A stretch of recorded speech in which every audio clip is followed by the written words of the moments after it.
Hi everybody, Happy New Year, belated from all of us at SomaSim. I'm Matt, and I am here to give you our first update of City of Gangsters for 2021. It's been a while since we've done our last update. That was in December of last year, and we've done a lot of stuff in the game since then. And part of the reason we haven't done one of these updates is we kept telling ourselves, let's just wait until we have something new to share, or wait, we can just get this one more thing in and then we'll be ready to do a video. And then we realized that if we kept doing that, we'd never do a video again, so I'm just going to share with you sort of where the game is right now, and look at a few new things that we've added, and what we're going to be doing in this first part of 2021. I'm going to leave the sound and the music on, because we've added a lot more music and some sound effects to the game since we've last played, so I want to show those off as well. So the first thing I'm going to do is I'm going to load up a game. We're going to be Anders Joker Jakobsen. Another thing that we've added, I don't know if we've shared this, is you can now add nicknames for each of your crew members after they level up to a significant place. So I'm going to have chosen to be the Joker because it sort of sounds like his last name. So while we're loading up Chicago, I'm just going to go over some of the things that are new in the game. We've done a lot of new work on UI. We've done a lot of work on some of the AI systems. We'll probably see some of the AI stuff today, but not all of it. And like I said, we have some new sound effects, and we have some new icons, and just a lot of new things that are in the game. So let's take a look at my little empire that I've got going here. I have this little chunk of the south side, in the middle of the south side of Chicago, where I have begun taking over this territory as my gang. I am over here, that's me, the Joker. This is something new that we've added. Now over here on the right, you see all of your crew member, all of your buildings, and all of your deliveries that are happening, so that you get all of this at-a-glance information right away. So instead of having to go find my operations, I can just click on the operation, and it'll open it up for me so I can look and see how my backroom brickmine operation is doing. And here we also see some of the UI changes that we've been working on. We've begun to incorporate a lot more graphical elements in our UI, and you'll be seeing a lot more of that as we go forward, as we try to improve the visuals of the interfaces. This is my operation, where I'm making brick wine, and again, I also have a homebrew operation, so again, with one click, I can just go over here and have a glance at my homemade beer operation, and see how it's doing. And the same thing with my deliveries. I can see what's going on with my deliveries. This is one area where we're going to be working on more before our next video. Right now the deliveries are still tied to one character, but what we're going to be doing is making these deliveries separate things, so you can set up a delivery, say like Susan here, who is doing all of my work for my brick wine. She's picking up all of the crocks and all of the grape concentrate and then selling off the brick wine, so she's really running all of the logistics for my brick wine operation. But if I were to delete Susan or something would happen, I might lose that whole delivery route. So what we're going to do is making these delivery routes sort of like train routes in Railroad Tycoon, or like delivery routes that you would see in some other Tycoon games, so that you can set up a whole bunch of delivery routes and just assign people as you need them and turn them on and off. And you can mute them, and we'll be adding a whole bunch of other settings to help you customize your deliveries in-game.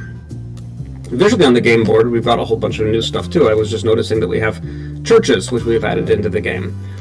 So there are now some churches that show up all over the city. There are also synagogues as well, to be accurate to Chicago in that era. I don't see any synagogues. They're not as common as churches, but they're about, trust me on that. And another things we added on the game board is our police now have their proper police portraits. We have police cars that are driving around, so that's some of the new visual improvements that we've made in the game itself, in addition to what we've added in the UI. We can further look around a little bit at some of the changes that we've made. We have just a lot more visual diversity that we've added into the game. The portraits are all randomized and things like that. It makes the cops easier to see. Speaking of cops, if we go over and talk to a cop, we can go, I need to hit next turn, which will hear a neat new sound effect. So I'm going to go talk to, this is Officer Arpad Fodor, so I'm going to find myself, I'm over there, and I'm going to drive lower. Ooh, and I was near some an enemy gang, so we had the little there's bad things going on now, music that we've added in. So that's what happens when you scroll over enemy territory. If I'm over my own territory, the music will also shift around. This is where I'm making my homemade beer. If we give it a sec, we'll hear it. Yeah, change it a little bit. So anyway, we'll go back and talk to Officer Arpith over here. And we thank you for making this precinct safer. I hope this my modest donation helps. So we have actually paid off Officer Arpad. So instead of bothering our businesses in our territory, he'll leave us alone. So I have generated a lot of heat in some of these blocks, but because I've paid Officer Arpad off, he's going to leave me alone, and I can pretty much do whatever I want on those blocks inside my territory. Of course, that won't last forever, and if I go look at my, say, this street corner, I'll see that he's paid off until April 3rd, so he's paid off for another 5 months or so, but then he's going to come back, hands open, wanting more money to be paid off again, and that's going to get more and more expensive as our territory gets bigger, and you know, it's easy for the officer to look the other way when we're just a small outfit, but once you get bigger and bigger and bigger, he's going to need to be paid off even more to ignore the operations of a much larger outfit. So we have several officers paid off, and we can check out the police precincts. So this is Officer Arpad's precinct, but if we were to start doing business in another precinct, we have to find out who's in charge there. We'd have to find a social connection to them, because we can't walk up to a cop and say, here's $300, go away.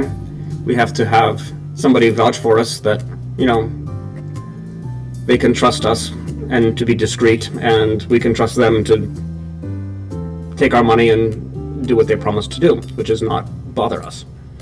So I think at a glance, that's kind of the things that we've added. Like I said, coming up, we're going to have adding new deliveries, and then we're going to begin working on our tutorial system so that we can actually teach people how to play the game without us having to tell everybody how to play it every time. So the next time that we share the game, we'll probably be showing off the new delivery system, where you can set up those recurring deliveries and have them be permanent features of the game.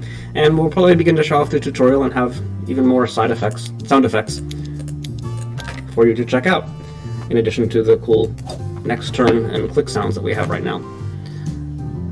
Yeah, and we'll have more assets. We're going to be incorporating train stations and civic buildings and all kinds of other new features into the game, both visual and gameplay, that we'll be able to share with you next time. So that's it for this update, our first of 2021, and we'll see you next time.